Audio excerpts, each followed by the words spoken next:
So this is a lot like his opening route here. He's going to push forward and work his magic. So actually I take that back. In the opening route he went to that green car near the hotspot. Here he's cleaning out, I think Flower Shop is the call out for this building. And gets 2. So there's another spot. He knows the spawn, and given that his team has A, B, and those guys are pushed back at Charlie, they're spawning in that parking lot where he called the chopper gunner from earlier in this game.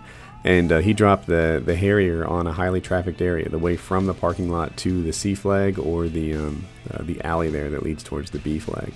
And that's a good idea. He only got 1 kill out of it, but how many times have you called in a Harrier where the airstrike got nothing? Now watch him do this. He's not running up the middle there. Let's take a look at that again. What Sandy isn't doing here is he's not running right up and standing in that doorway.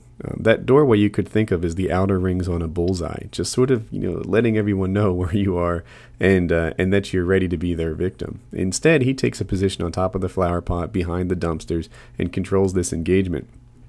As I watch this more, I didn't see what I expected to see, or I should say as I watch Sandy more, I don't see what I'm expecting to see. What I expected to see was him to just sprint all the time, for him to have some sort of laser beam eyesight that killed everyone in his field of vision. But what he actually does is he aggressively moves forward, and I hate to even call it a camping spot. No one would ever dare accuse Sandy of being a camper, but he moves aggressively from one position of advantage to another. And what he doesn't do is he doesn't stand there in doorways. He doesn't run down the middle of streets. He stays towards the edges of the map a lot. And he makes sure that all these fights happen on his terms. You guys who've watched all my videos have probably seen me say, like, oh, he saw me in the window, I saw him in the window. That was a fair fight, and I don't do fair fights, so I left and found a different fight. Sandy does that same thing. He's not looking for fair fights when he works his way through this game. Alright, now we're back in the gameplay, watching this go.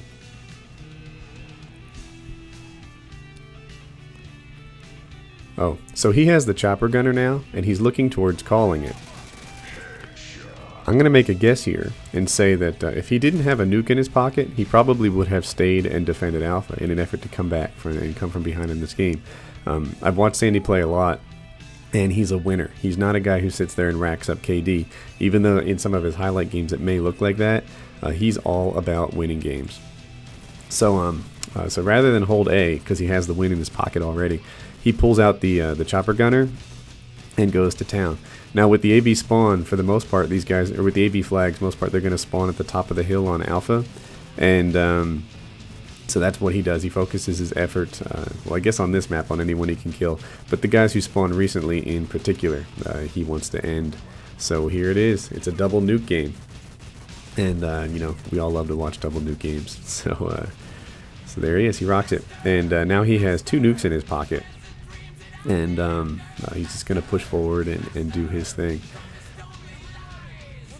So one thing I noticed is as he came out of that door, the first thing he did is he strafed to his right, and I think that was to get out of the line of fire from people who are on the second story, and I don't know what that call out is, the Charlie building back there. And well, there's a spot where he didn't have cover, where he had a fair fight, and which is not to say Sandy can't win a fair fight, but you're not going to win them 11 times in a row all that often. If you want to get a couple chopper gunners in a game, you need to stack the odds in your favor. He knows that, and that's what I'm doing. Now, up here is a section that's coming that I wouldn't have done, and you know, that doesn't mean it's right. I mean, Sandy's a beast of a player. But do you see him in the doorway here? He has a quick exit in case he starts to get shot, and you can see he moves in and out. But I'm going to say the reason he's successful there is just the power of the silencer. He's killing those guys from the side and gets a few shots. Here's that same guy, Japko, with his miracle lunge, and you know, that'll happen. So let's watch him move forward again. Doesn't work out for him. So he's killing a lot of guys from the side here, and I think all game long it's safe to say that most of his kills he's not shooting people in the chest and the face. Most of his kills he's shooting guys in the side, he's shooting guys in the back, and that comes from effectively navigating the map. It's one of the things that I think makes Sandy Sandy.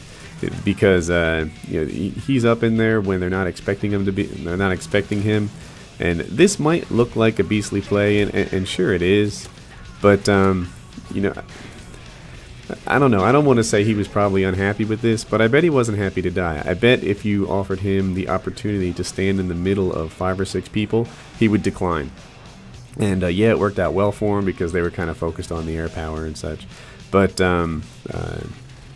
just the same, I think what Sandy would rather do is try to shoot guys in the side and the back every time he could. So let's watch him play a little bit longer and see what we can pick up.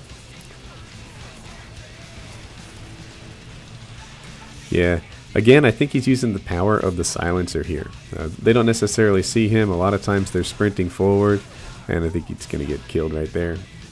I think what happened was he was strafing sideways in an effort to sort of be a hard-to-hit target, and that concrete barrier was there, and he didn't spot it. So he waits for a dramatic effect and calls in the nuke just as the game ends. So anyway, I hope that you guys like this. I hope that watching the game and hearing my observations was something you like. If this is a cool idea, then I bet I could get other YouTubers to contribute videos as well, and we can sit there and break down the gameplay and see if we can learn anything. So that's it. If you're on to part 2 here, you're probably on the Huppet Gaming channel. I hope that you guys subscribe. We look to only have the best directors and the best commentary on YouTube with this channel. It's going to be real selective.